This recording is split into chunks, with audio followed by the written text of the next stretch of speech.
Hello and welcome to CANIE Climate Action Week 2022.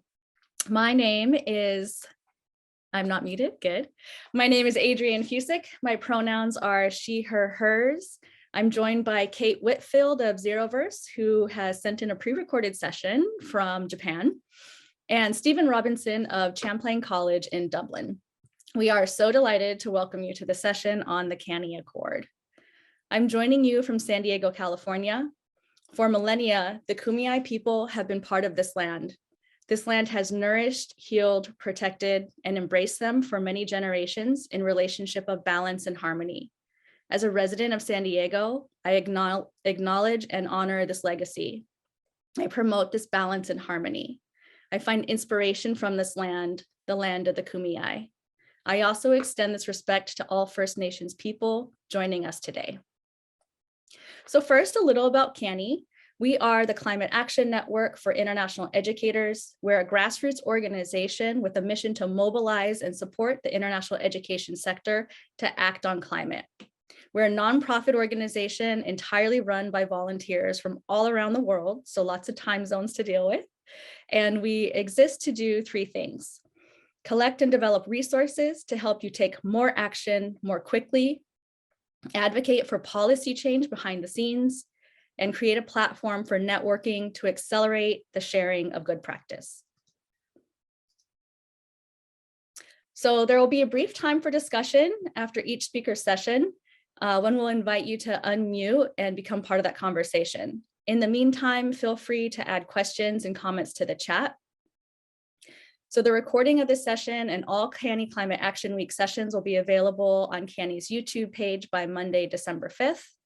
And toward the end of the session, we're going to invite you to complete a survey to let us know how we did and how we can better serve you. So first, we want to recognize our very generous sponsor. The University of Auckland is a proud sponsor of this year's CANIE Climate Action Week. As New Zealand's lead university, they have a commitment to sustainability in their teaching, research, and operations.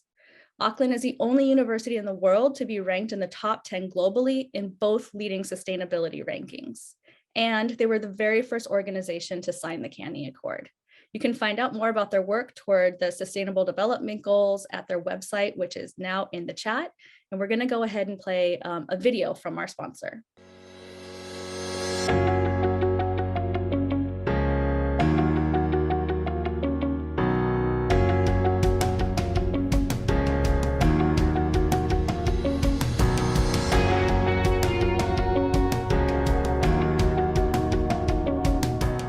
Hello, I'm Professor Dawn Freshwater. I'm the Vice-Chancellor and President of the University of Auckland. I'm delighted that the University of Auckland is the United Nations Academic Impact Hub. We are honoured to lead this hub for 1,300 institutions across 130 countries. I've always been very interested in climate change and to talk to other young students who are about my age and how our generation can make an impact in the world while climate change action doesn't have to start when I start my career. It can start now.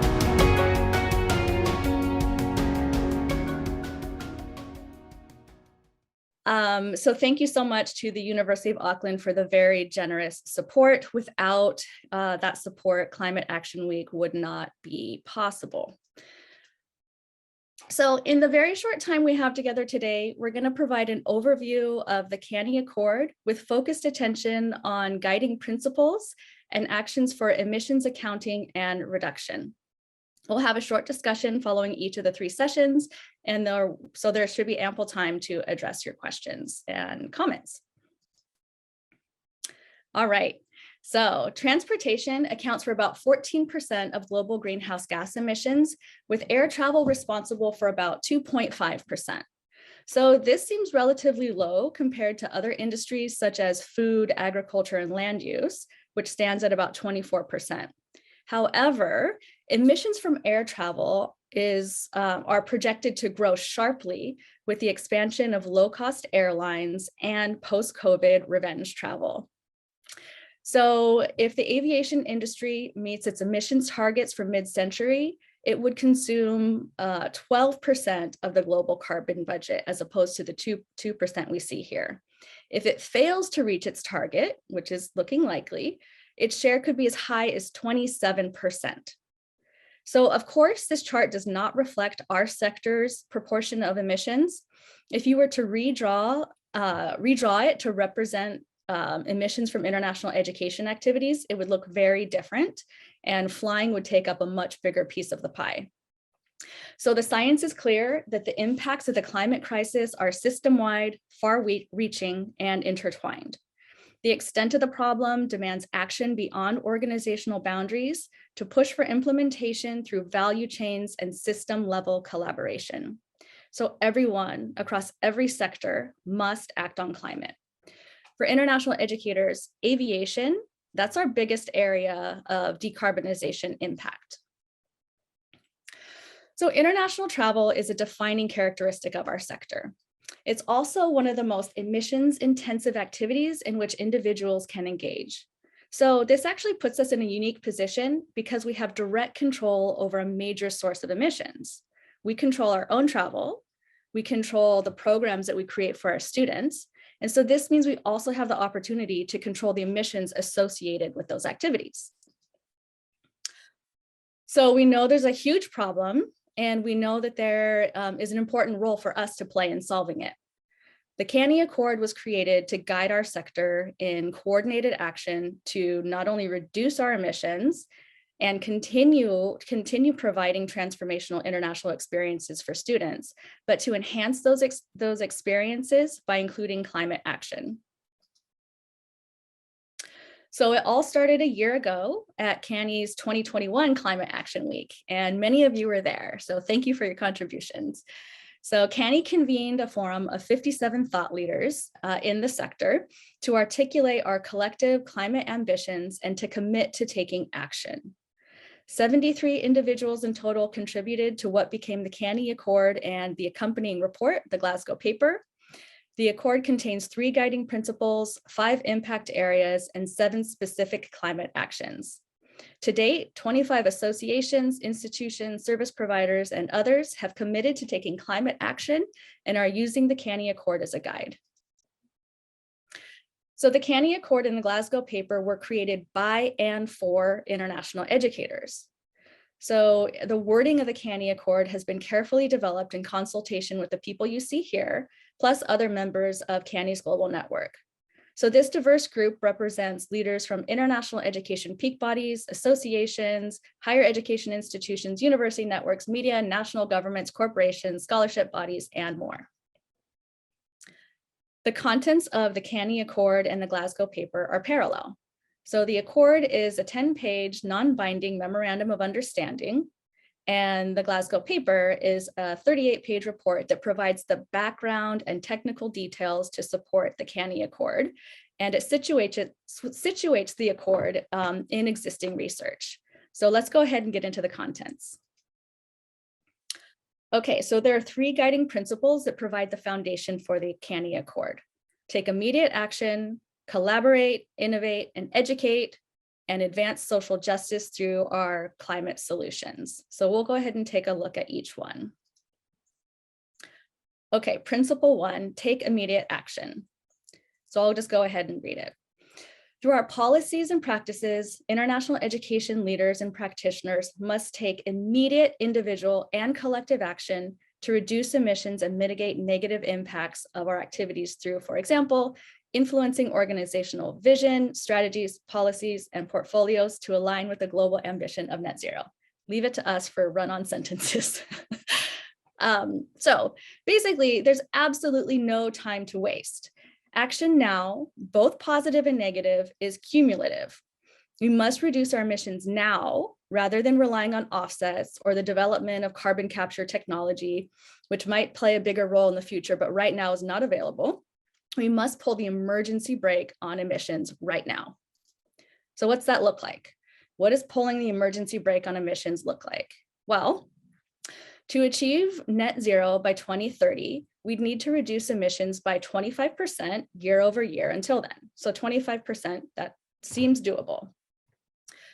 To reach net zero by 2035, we'd need to reduce emissions by 16% every year. And to reach net zero emissions by 2040, we'd need to reduce emissions by 12% every year. So in all of these examples, the cuts required in the initial years are the largest. So I mentioned before that our actions now are cumulative. And to quote John Foley from Project Drawdown, it's what you do and how many years you do it. So time is the most important variable, so we really have to get to work. So to emphasize this, so here we are, 2022. If this is your baseline year, say it's the same as 2019, just pre-pandemic, if you do nothing between now and 2023, oh, well, you know, have a little bit of time. Here you are at 100% when you should be at 75% of your baseline emissions. Wait one more year, you're still at 100% when you should be way down here. So as time goes on, all of these emissions continue on and continue to grow. Okay, so Accord principle number 2 is to collaborate, innovate, and educate. So it's necessary to collaborate and innovate globally to build climate education within our sector to reduce our emissions while supporting the development of students' global learning outcomes and their understanding of and action on climate issues. And Kate will talk a little bit more later about climate education. So really, this is what CANIE is all about, right? Getting involved with CANIE, you join like-minded international educators who are committed to collaborating across organizational boundaries to reduce our emissions as a sector and increase climate education and climate action globally. So if you missed the session on how to get involved with CANIE, the recording will be posted on our YouTube page next week. And here's a list of the various activities and areas where volunteers can engage. Also, regional chapter meetings are taking place later on today and tomorrow and Friday, so join us. For principle number 3 is to develop climate solutions that advance social justice. Our commitments to justice, equity, and human rights compels us to develop climate solutions that aim to advance individual and collective well-being and reduce inequalities and deprivations. So at CANIE, we understand there's a social cost to carbon. When we look at the world's population by income and emissions, we see a clear correlation. And I'm sure this is not news to any of you. The richest 10% of the global population are responsible for almost half of total lifestyle consumption emissions. On the other hand, the poorest 50% are responsible for just around 10% of total lifestyle emissions. So the data are clear that the richest among us are pumping out the most emissions, yet the consequences of those emissions disproportionately impact the low-income communities and communities of color around the globe. While climate breakdown is coming for all of us, we know that, we've seen it, it's happening. Those who contribute the least to the problem are precisely those who are impacted the first and the worst.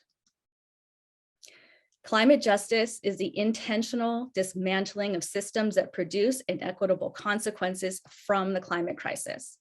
In the context of international education, climate justice takes the shape of reducing our harmful greenhouse gas emissions, restoring and regenerating nature, and transforming underlying systems to address the drivers.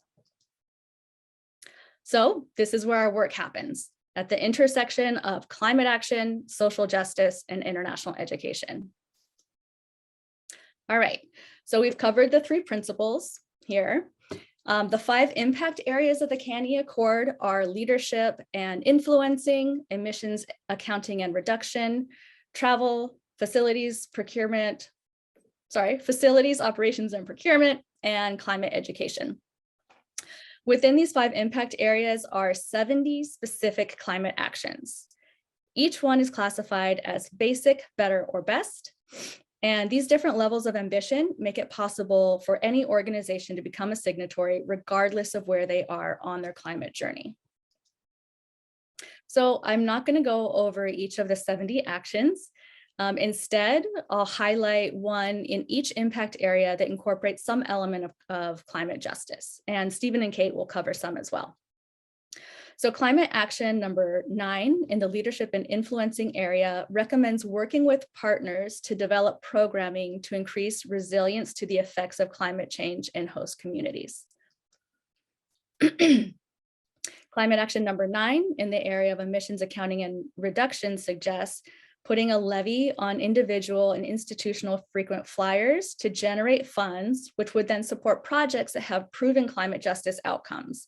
So projects, for example, like those that support the education of women and girls in low-income regions, those have proven climate justice outcomes, decarbonization outcomes as well. So climate action number 31 in the area of travel suggests adjusting or introducing climate conscious travel policies to incentivize lower carbon means of travel.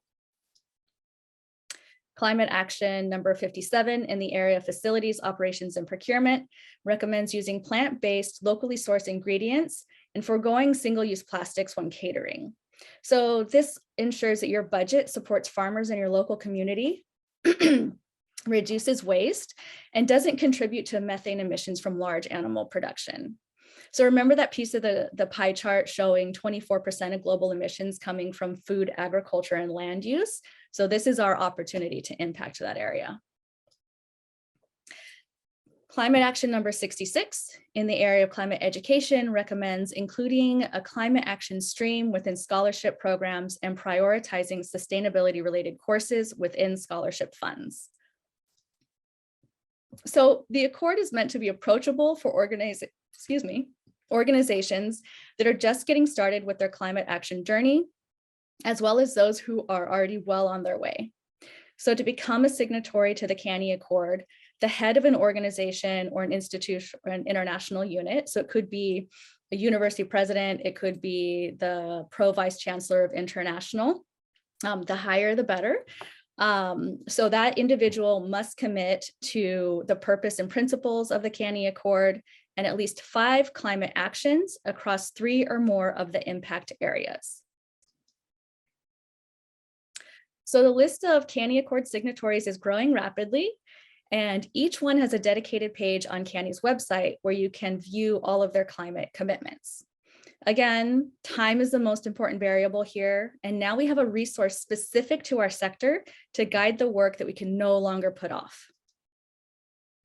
In the words of US American poet, essayist, teacher, and activist June Jordan, we are the ones we've been waiting for. So we really need to get to it. So that's the end of my piece. And now I'm gonna stop sharing so we can have a brief discussion.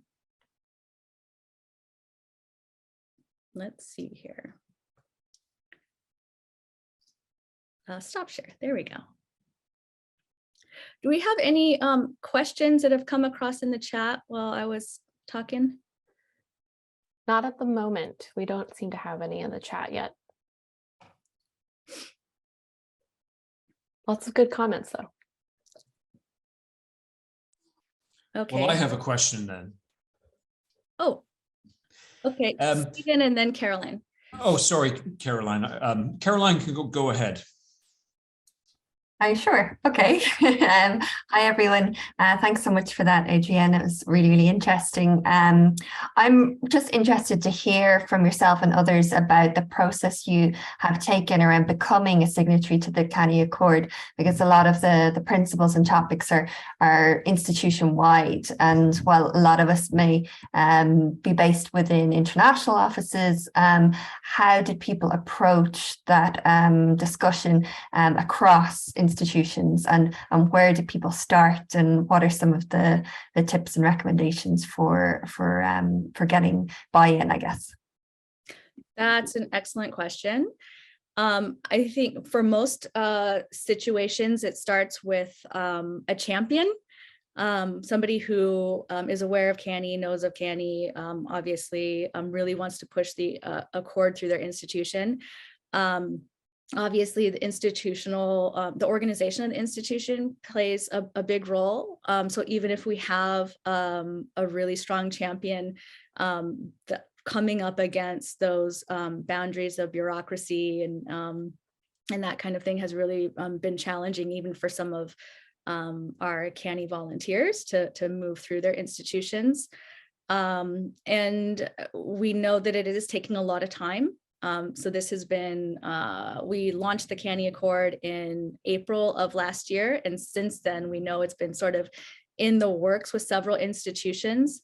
And I do think it takes a lot of kind of communicating around the benefits, not only the climate action benefits, but the business benefits. You know, students are really demanding climate action, obviously. And so there are real clear business opportunities associated with making these commitments and actually making good on them. So I can't provide any specific advice. It has been suggested that CANIE create like a 1 or 2 pager to help folks move it through their institution. And that's something that we may be able to get to if we have the capacity. Yeah, that's a great idea. That would be really helpful. Thanks so much. Of course. So maybe one more question and then we'll move on to the next section. Stephen, did you want to mention something? My question was absolutely the same as Caroline's. Great minds think alike. Yeah, okay, wonderful. And so let's go ahead and move into a video from one of our CANIE Accord signatories, AIFS Abroad, and they've been a real champion in climate action. Hi, my name's Emily Merson from AIFS Abroad. We're a large study abroad and internship organization based in the United States. We were founded in 1964 and have had well over 1 million students do our programs in almost the last 60 years. We're really excited to be here today to celebrate CANIE Climate Change Action Week and to share some of our experiences. We're a new signature. We signed May 12th, 2022, and it built for us upon an initiative we already had, which we started and announced in 2019, called the Green Initiative. We have 3 major focus as part of our initiative. The first being student education, which is focused on embedding sustainability education into our program design.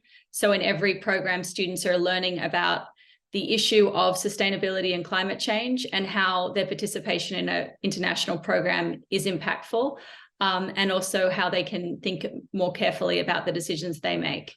The second is that we made a decision to use carbon offsets to offset all of our student flights and choose very carefully the kinds of programs that we would use as our carbon offsets. They are mainly alternative energy and alternative income programs in the Global South. And the third major area was a huge audit of our own business practices. We've thought really carefully about what we do and made some pretty serious changes. One of the most significant was ending the printing of a huge catalog that was a listing of all of our programs that were shared with universities around the country. We printed over 10,000 of these annually and shipped them around the country and the world, and also brought them to conferences.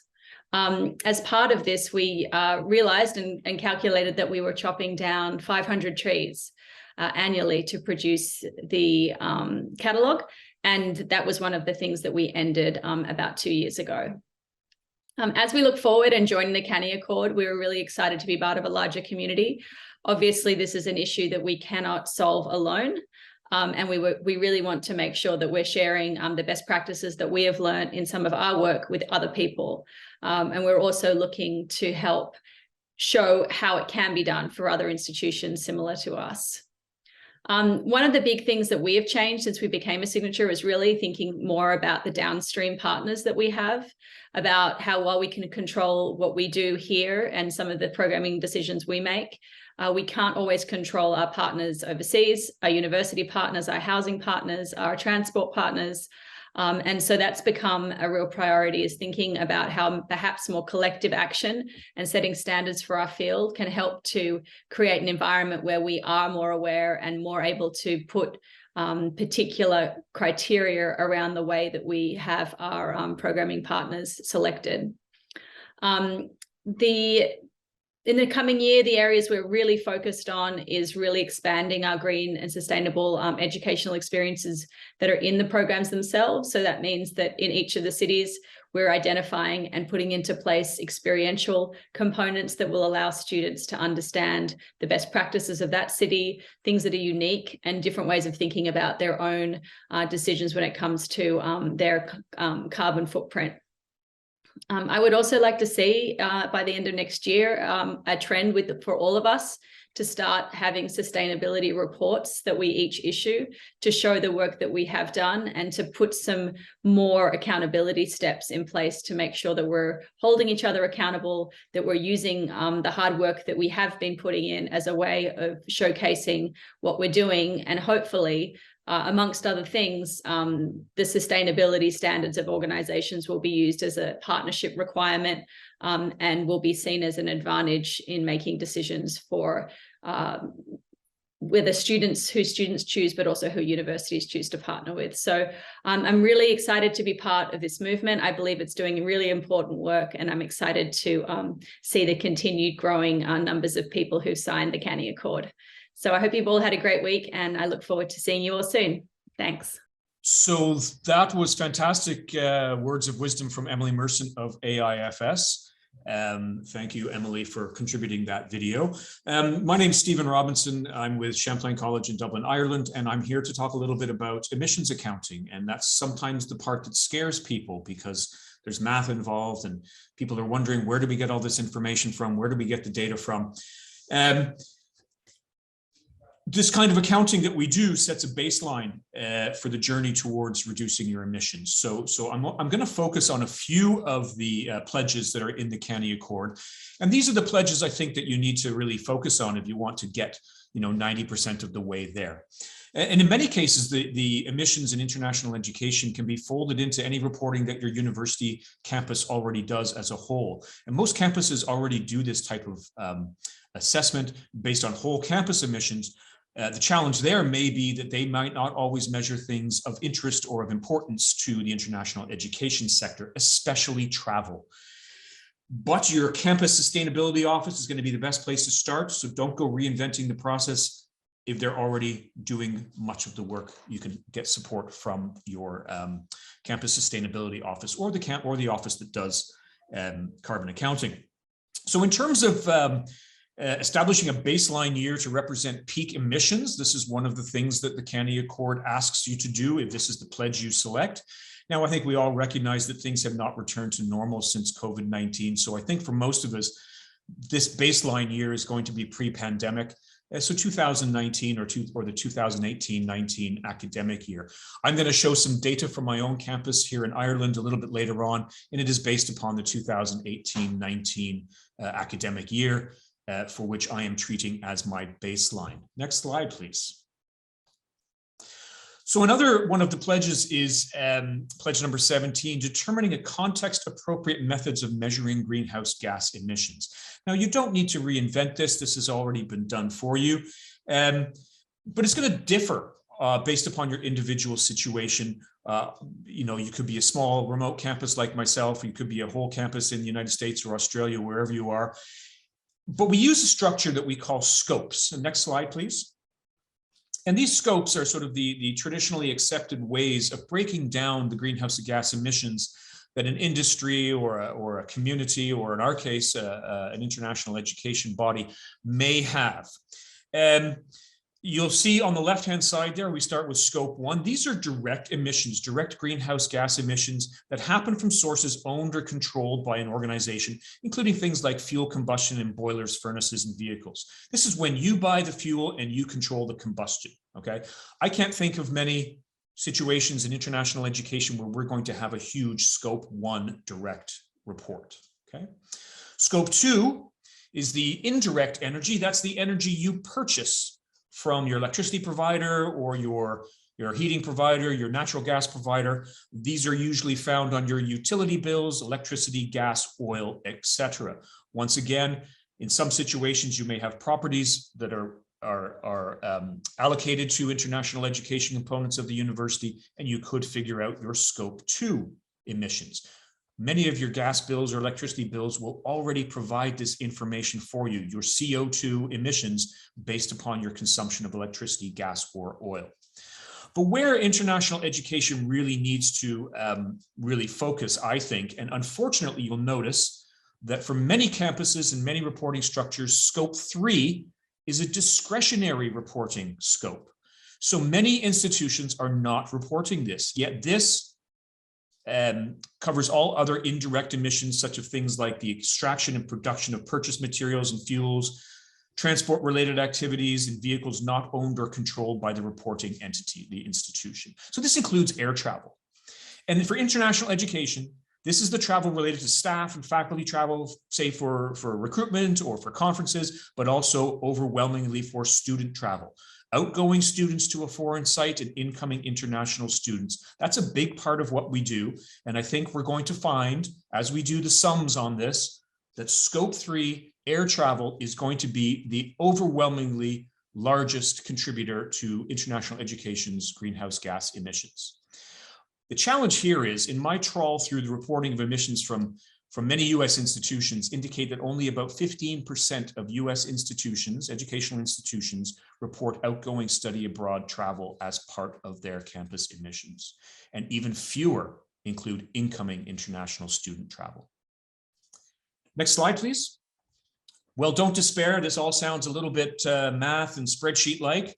I want to share with you one tool. This is a US-based tool, but it's a standardized reporting platform. It's called CIMAP. That stands for the Sustainability Indicator Management and Analysis Platform. And it's based out of the University of New Hampshire. It is US-focused, but several non-US universities do use the platform.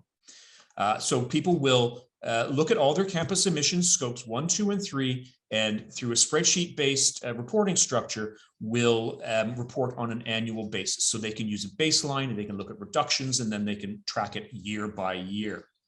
This is US-based. Many of these platforms that you will find are country-specific, especially for scopes 1 and 2. And that's because some of the key emissions, such as electricity, depends on how that electricity is fed into the national grid. For example, in France, much of the electricity is generated from nuclear or renewable sources, so it has a very low carbon footprint compared to somewhere like Poland, where much of the electricity is generated from the burning of coal. So all of these platforms that you may be able to use, and CIMAP is just one example. I know that DEFRA in the UK has issued guidance for the emissions calculations for universities. They are country specific. So you may want to shop around, especially for scopes 1 and 2. That's the emissions based on energy produced either on site or purchased from energy providers.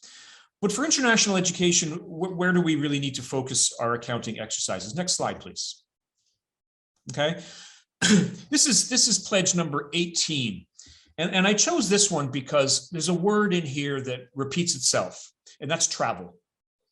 You can see here, account for emissions from international education activities inclusive of A, operations, and then B through G are all various forms of travel by various people involved in international education, whether it's faculty, staff, or whether it's researchers, or whether it's students going to and from a site, and also students' personal travel during their academic program.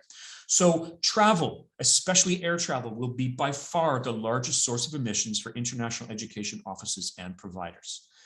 So there's a few ways that we're going to calculate this. This is pretty tricky. Next slide, please. I'm just going to give a couple of examples. People ask me quite often, which carbon calculator do I recommend? Well, I'm going to make a recommendation on the next slide, but we're going to take a look at this one first. Sometimes institutions don't know much about their students or their faculty staff travel. All they know is we sent 10 people to China, for example, or we welcomed 10 students from China. That's all you know. You don't know how they got there. You don't know whether they took a connecting flight, but you can roughly estimate the distance those people flew. Okay, so this is what we call the bulk flight emissions. It's very likely to give you a low end estimate because you are making assumptions that they didn't deviate en route. Here's the simple way of doing this, and this gives you a good enough estimation. In box A down there, we take the Great Circle distance. That's the flight distance. Okay, it's the distance between point A and point B by the shortest route. And it is widely accepted that most planes don't always take the shortest route. They sometimes deviate owing to weather, owing to political situations, or needing to circle the airport. So there's a factor in there recommended by the Intergovernmental Panel on Climate Change. So multiply the distance by about 1.09. So I've taken my 100,000 estimated kilometers, and now I'm at 109,000 kilometers those people traveled. Here's another multiplier you can use, and there's lots of them out there, and this is an average multiplier, okay? There's lots depending upon whether you are short haul, long haul, first class, business class, all those types of things, but a good number is 0.99 kilograms of CO2 per passenger kilometer. Okay, that's an average number, and that has come from the US EPA. So we multiply our 109,000 kilometers by 0.99 kilograms of CO2, and we end up with just less than 11,000 kilograms of CO2. Well, Adrienne alluded to this, but it's not just the CO2 that's produced when flying occurs. I think she said 2% or 2.5% of global aviation, global emissions are from aviation. When you take the climate impact, that's the other impacts that burning of fossil fuels at high altitude have, it pretty much doubles or almost triples that 2%, okay? Because when we burn that fossil fuel at high altitudes, we end up with cirrus clouds, we end up with water vapor, we end up with nitrous oxides that have other climate impacts. So we call this a radiative forcing factor. There's a number here in C where we suggest that you multiply that result in B by about 2.7. Now that number, that multiplier is hotly debated. 2.7 is a good number. They range between about 1.9 and about 4.3 in the literature.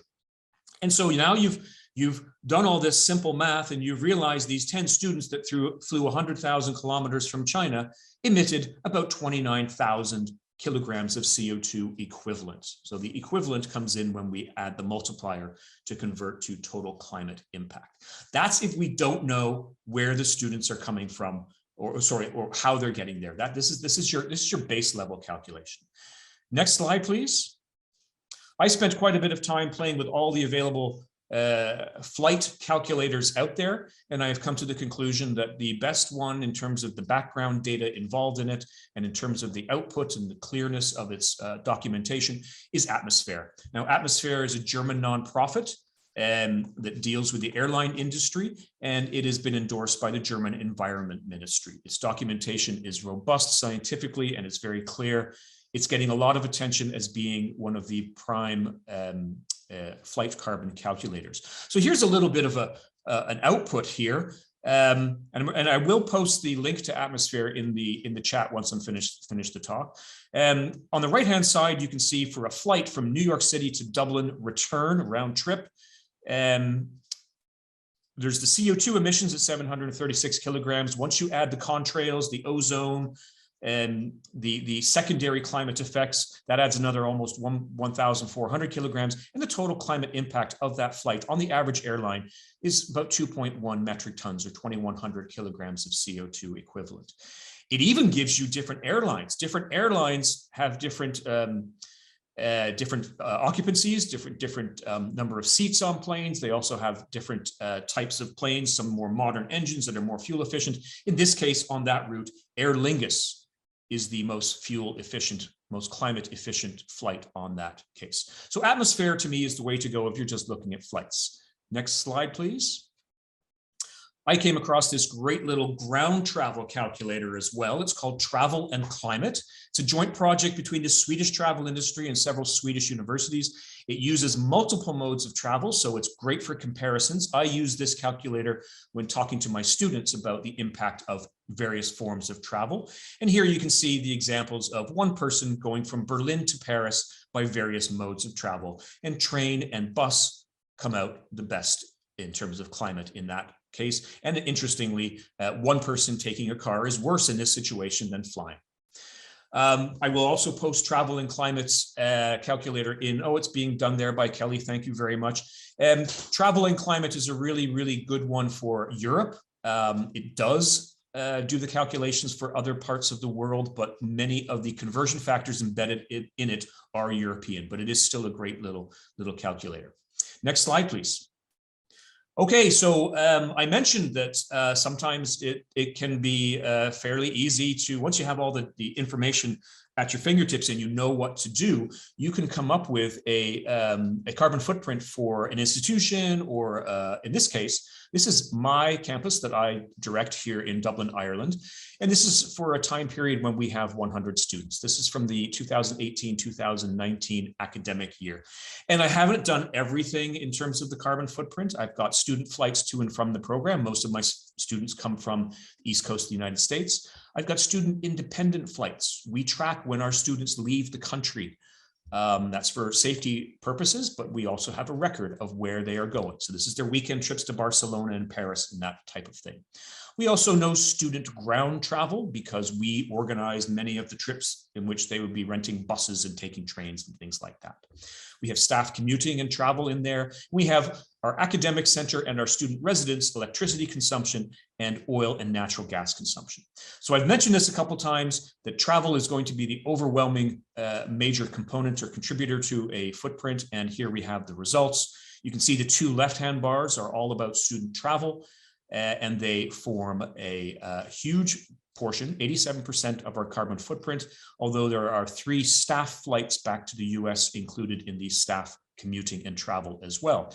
So there's about 456,000 kilograms of CO2 equivalent emitted by my 100 student program every year. That's quite huge. In green there, you can see a little bit of what we call an inset. That's a reduction or some way that we have avoided emissions. We changed our electricity provider from a provider that generated from natural gas to a provider that generated from wind power.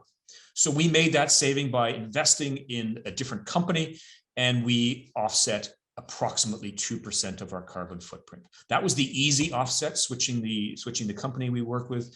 It's going to get a lot harder, but we need some education and some other ways of insetting or offsetting our carbon footprint. Anyways, that's what I had to say. And now we have a little bit of time for Q&A if anybody has any questions specifically about my portion of calculating your emissions.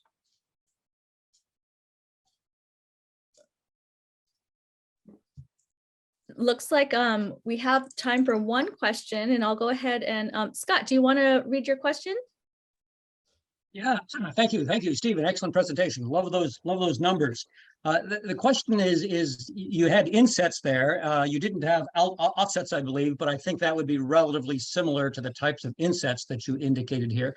So the question is insets, offsets, these sound very good and positive and ethical and things we should be doing, and they're very necessary, but they appear to be very far from sufficient in trying to bring down the big truth of what's going on here is that this travel budget is huge. And there's no way to offset that. Is that right?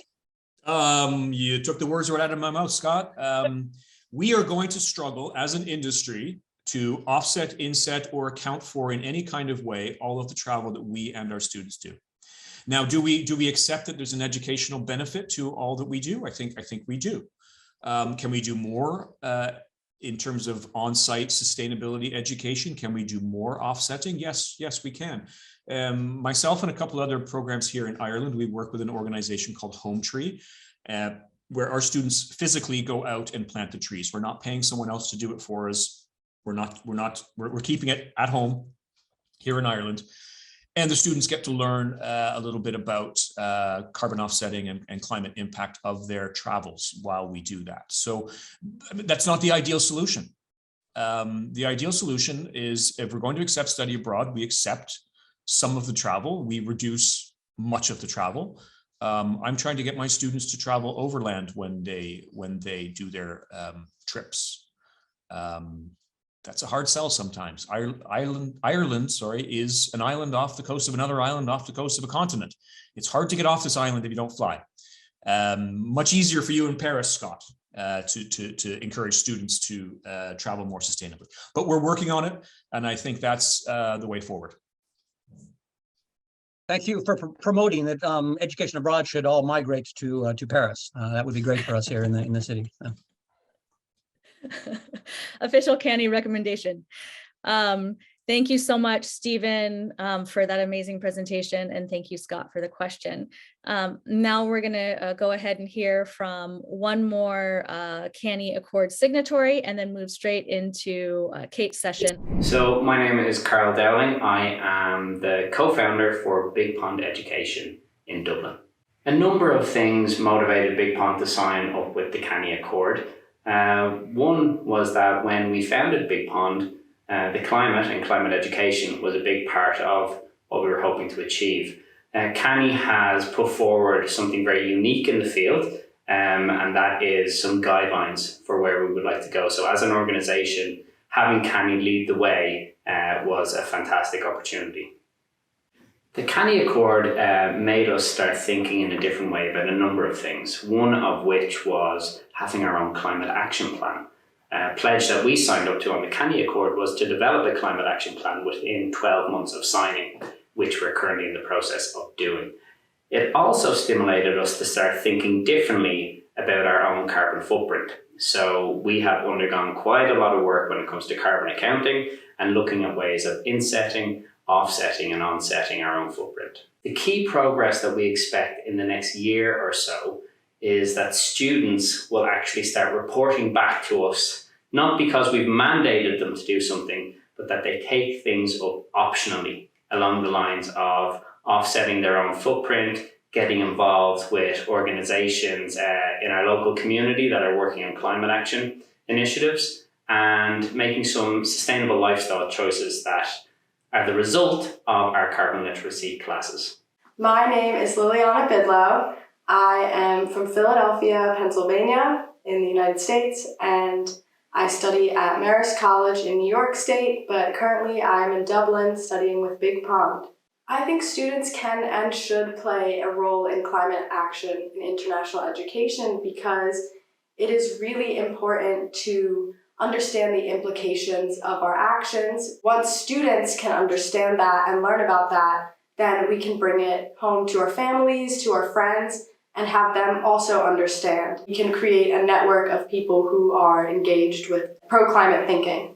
Emphasis on climate action this semester has really reinstated the views that I came to college with. Doing carbon literacy courses and really learning about the effects of my carbon footprint, I've been able to think about it even more. Hi, my name is Elizabeth Ford. I'm from Hillsborough, New Jersey. I'm a student at Marist College in Poughkeepsie, New York, and I'm studying here in Dublin, Ireland with Big Pond Education.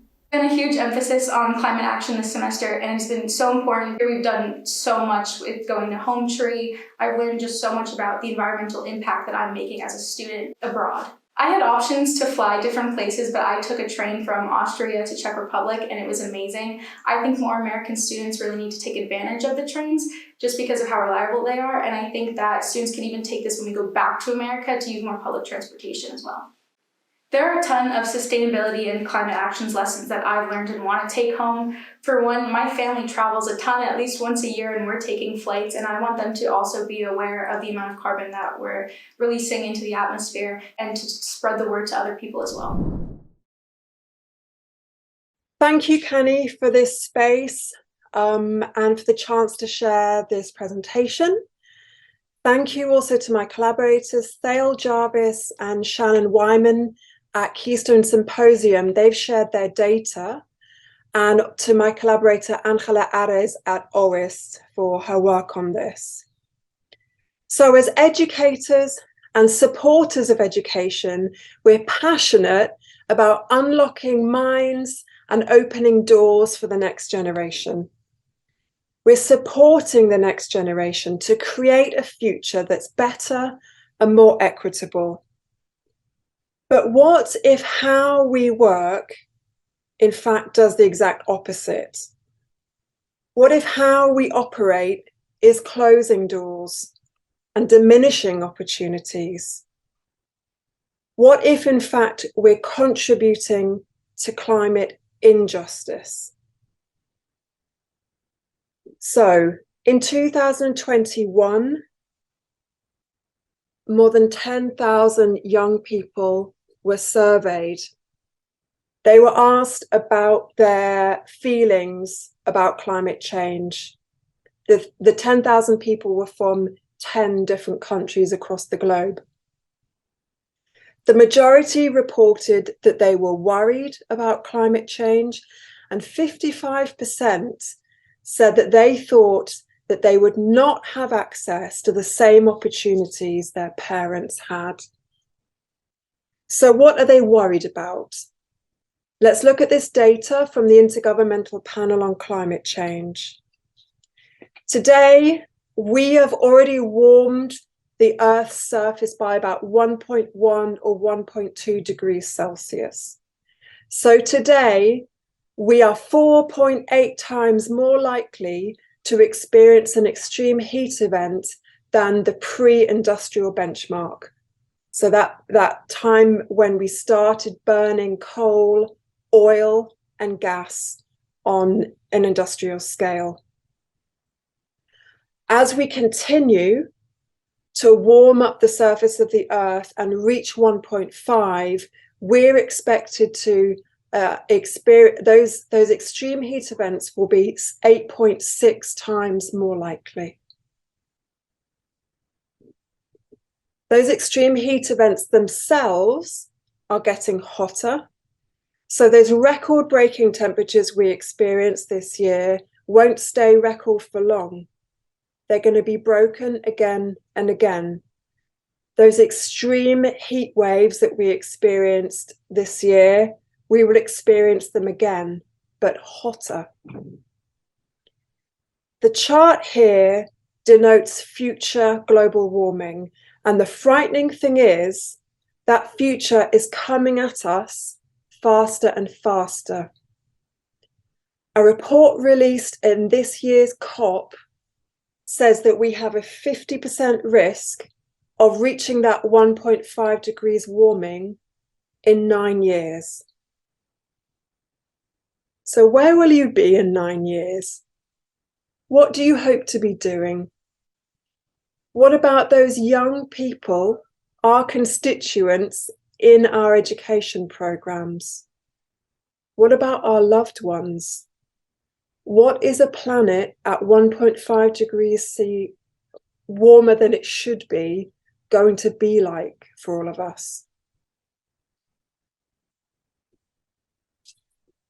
So, of those 10,000 young people surveyed, most of them said that they had already talked to people about climate change. And almost half of them said that they were ignored or dismissed. I think we have to reflect, are we dismissing our own contribution to this problem? Are we ignoring our own responsibilities? So this is really uncomfortable, but I think we have to face it. This is an example of one academic conference.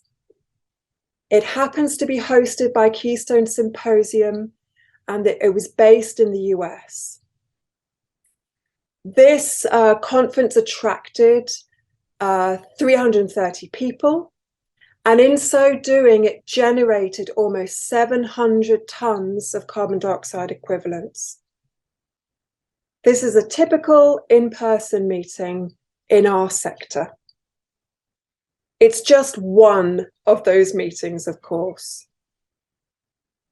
We calculated where those emissions were coming from and found that 0.5% were from the ground transportation, 3.5% was from accommodation, and 96% was from air travel. So when you just contemplate all of those meetings that we fly to, committee meetings, partner meetings, site visits, trade shows, conferences, this 700 tons is the tip of the iceberg. I had to get that metaphor in. So does our contribution to climate change matter? Well, it matters to Aisha, who's a young woman with aspirations to study medicine in Pakistan. This year, she's finding it really difficult to do her homework and to study because her home and her school were destroyed in a flood.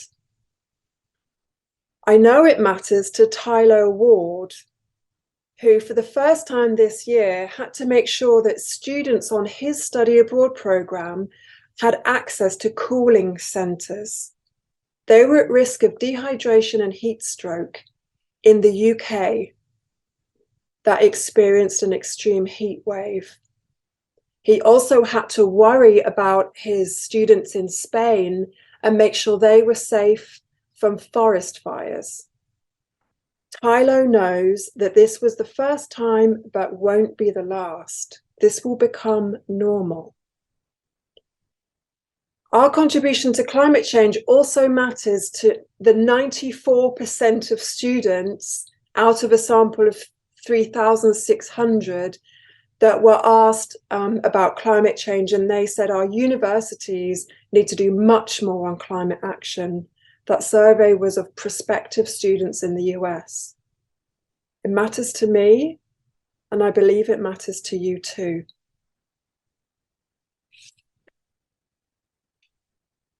And this is a visual of what 1 ton carbon dioxide equivalence looks like in terms of volume. So there is good news. When the conference went online, something extraordinary happened. So the virtual platform gave access to people from 69 countries, compared to the usual 33 countries that were able to take part when it was in person. The number of people overall attending the virtual conference more than doubled. The number of countries that they came from more than doubled. The satisfaction score remained high. The virtual meeting did all of this and at the same time absolutely smashed carbon emissions. They went from 700 tons to less than half a ton. So this is a reduction in about 1,400-fold. So how do we respond to this? I'm going to outline 2 impactful tools. First, the CANIE Accord, what we're here for today. The CANIE Accord is all about acknowledging the problem, taking responsibility, and shrinking our emissions. We know that air travel is our greatest contributing factor. The CANIE Accord gives you a framework of how to think about this and implement an action plan. Come and be part of this inspiring community and this movement that is happening across the higher education sector. Advocate for your institution to sign the CANIE Accord and get going. The second tool in your sustainability toolbox is carbon literacy training. This training is for faculty, staff, central administration, and students. It engages everybody on this journey, and it can help make climate commitments come alive. Carbon literacy training is for everyone. It helps inspire people. It helps people unlock their own potential in their own organization, no matter what role they have. And I'm going to give you 2 examples of carbon literacy climate actions from 2 senior leaders in our field. So this year, John Pearson at AEF did a carbon literacy training with me, and he made a fantastic pledge. He's committed to reducing air travel and prioritizing other modes of transport like the train. He's well aware of the challenge. In his own words, it will be breaking the habit of a lifetime. But he's well aware of the importance and the significance of leading by example. Stephen Robinson from Chaplin College also did a training with me this year. Stephen could not be clearer. No more plane. He did this course together with his colleagues from the Irish Study Abroad Association, ASAPI. Stephen knows very well that his individual contribution is a drop in the ocean, but he wishes and hopes that it's a meaningful statement to his peers and especially to students.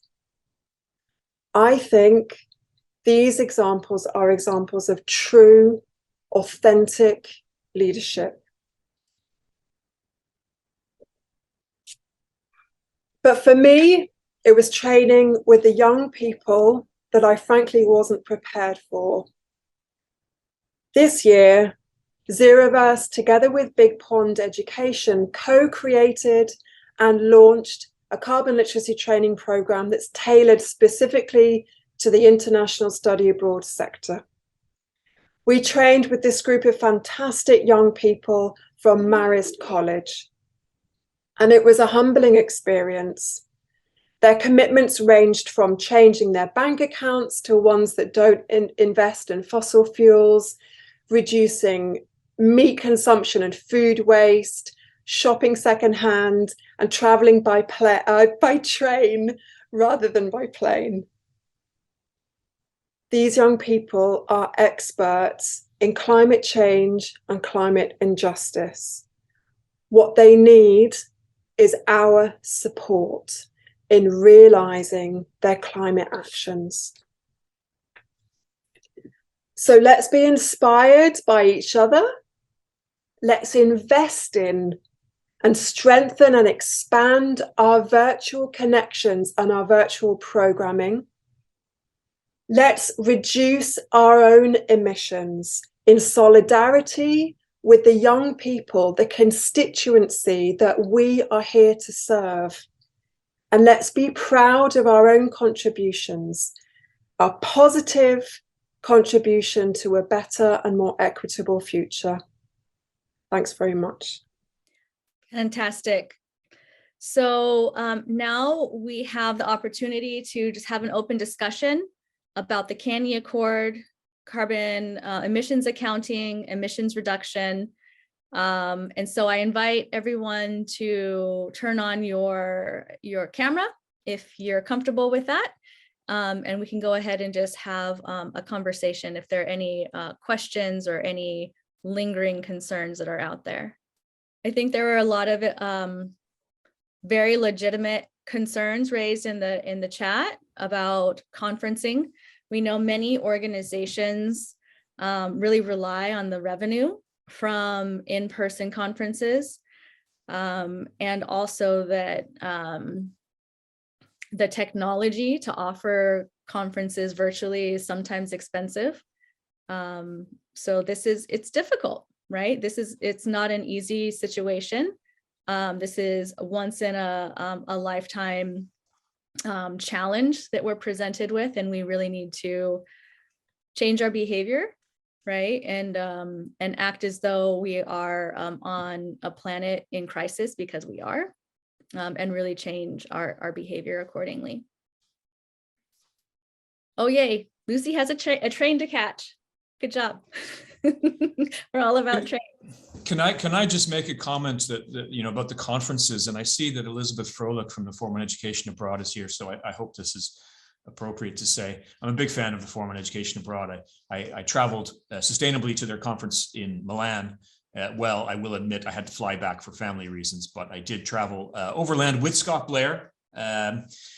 And we had a great time, and it was a really worthwhile experience for networking and for slow travel.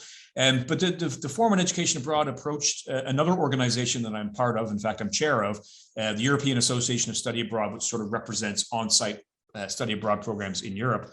The forum approached us about a joint workshop/conference in person. And our immediate response was, yes, fantastic.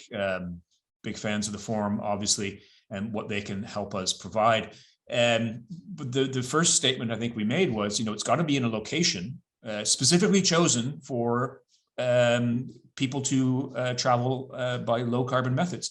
Now, this is a conference that's targeted at Europeans, and Europeans have this benefit of having an amazing rail network for the most part. So we chose to have the conference next November in Strasbourg, France, where the vast majority of attendees will be able to get there easily and relatively cheaply and by low carbon methods. So I think that's something the conference organizers can look at, choosing their locations wisely.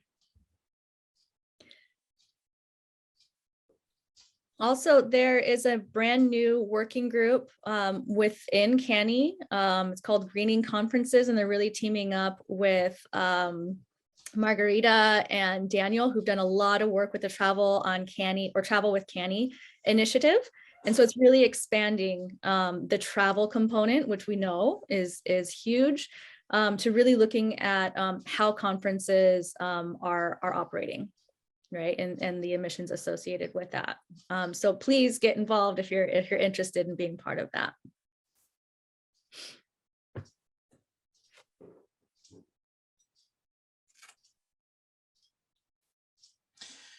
When you were writing the CANIE Accord, Adrienne,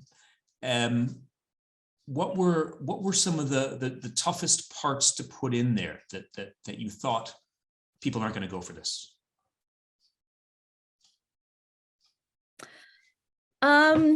Thanks for the question. There was actually a lot that I left out because I didn't want to be too, I want to be mindful that this is not easy, right? And I wanted it to be, like I said before, approachable. If you know me well, you know I can be very critical. Sometimes I used to run a faculty-led study abroad office, and we sent thousands of students abroad every year, and that just gave me a lot of anxiety and, you know, that climate anxiety. And so I've started to become really more extreme in terms of what we need to do to lower our emissions. Some of my personal recommendations absolutely didn't make it in there, which I think is appropriate. So for example, short-term faculty-led study abroad, in my opinion, really needs to be justified, right? I think it really, it really needs to be justified. And I think to offer these micro study abroad programs, there need to be very clear climate outcomes, climate benefits. And so I think some of the recommendations that I left out were having to do with, you know, some of the challenges that we commonly see around greenwashing, intentional or not, you know, yeah, I think I wanted it to be very approachable and neutral. But yeah, I don't know if I can think of one specific thing that was really difficult. The process in itself was fun. Working with so many different people with different perspectives. I mean, sometimes conflicting perspectives, right? And so we had a few folks were like, no, 2050, that's our goal. That's what we need to get to in terms of carbon neutrality. And others like, absolutely not. Let's shoot for 2030. Like, this is what we need to do. 2050, we're all going to be burnt to a crisp. And so kind of reconciling what works for everyone in terms of including different recommendations, different suggestions, various options to take on more so in terms of the Glasgow paper.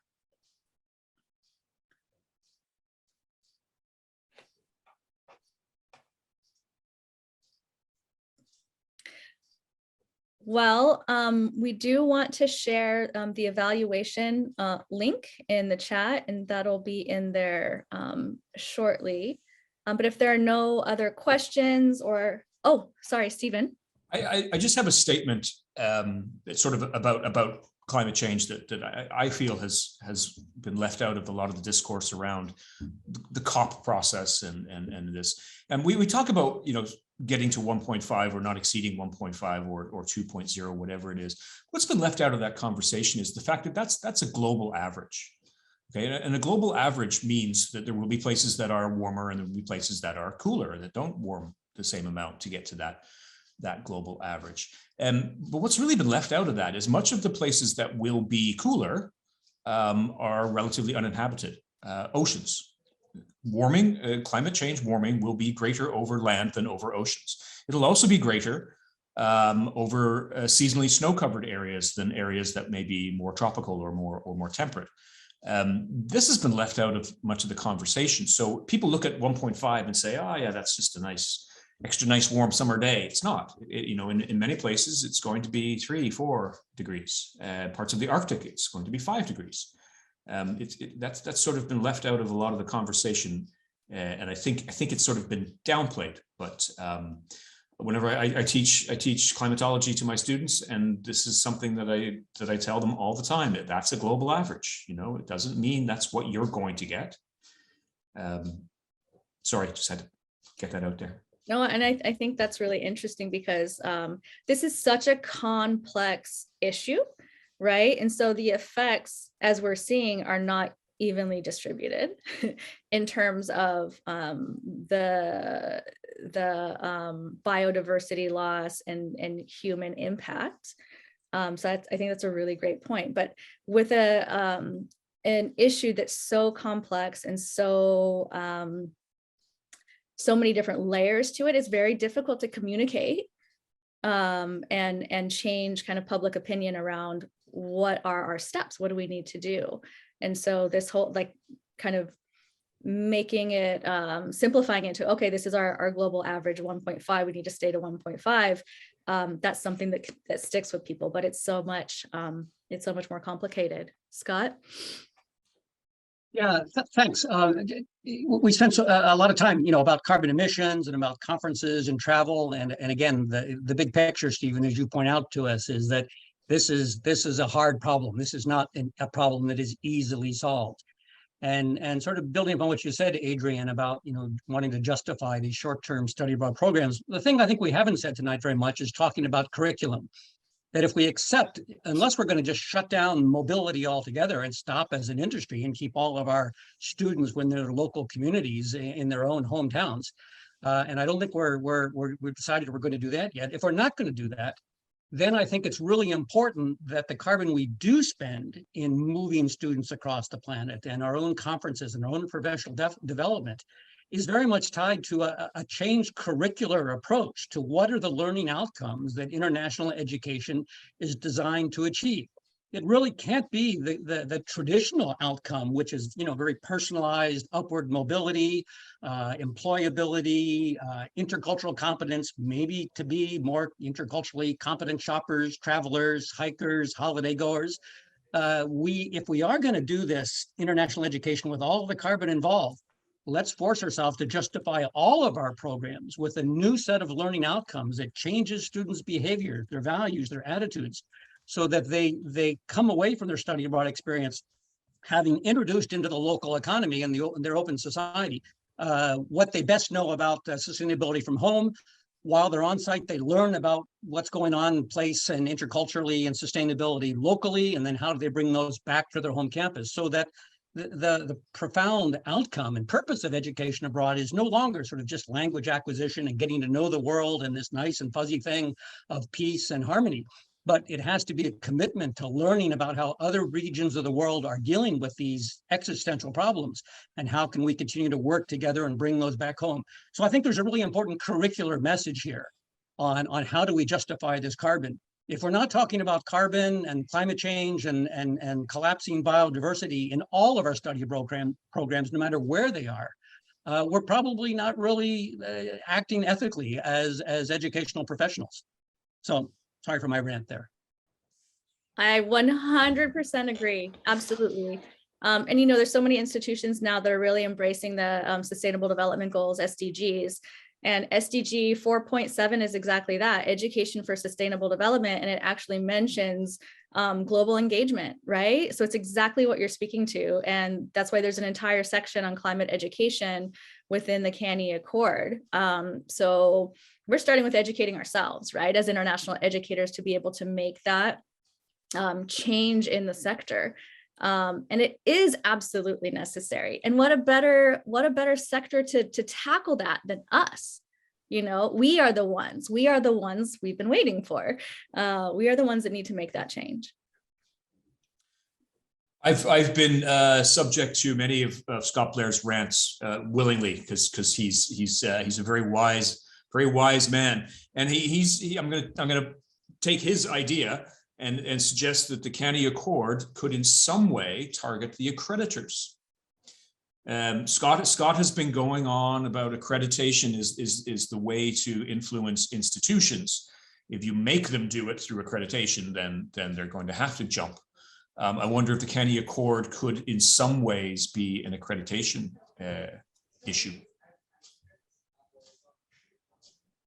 Thank you, Stephen. And I'm glad you raised that point again, because again, what constitutes a quality institution and a quality education is profoundly changing in the 21st century.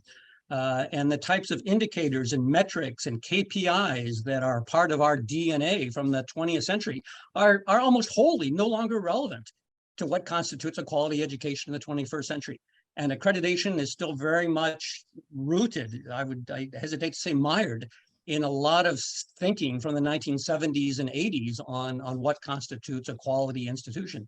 We need new metrics. We need new KPIs that are very sensitive to the climate crisis, to collapsing biodiversity, and particularly to challenging the consumerism that is so wedded to our current societies, and in which international education, and certainly education generally, is very much an ally in working towards establishing lifestyles that we all live, and trying to scale that out for 8 billion people. That model has to change, and accreditation is a powerful lever. It's the lifeblood of universities. If universities have to do things because they want to maintain their accreditation, they'll do it next week. So that's an important area that we need to begin to bring pressure upon and help the accreditors realize that they have a huge social responsibility and professional obligation to change the way they accredit and define their standards and indicators. Sorry, secondary rant. I said I wouldn't do that. It's really valuable. Thank you. Meenakshi. Good evening, all. A very quick one. I'm really on fire listening to Scott, and I was wondering if it's possible for people as passionate as him to be part of our advocacy campaigns at our institutions here. I'm sure that'll be one of the easiest ways to have people on board. They'll need less convincing, because he is so convincing. And of course, there may be many others that I haven't heard.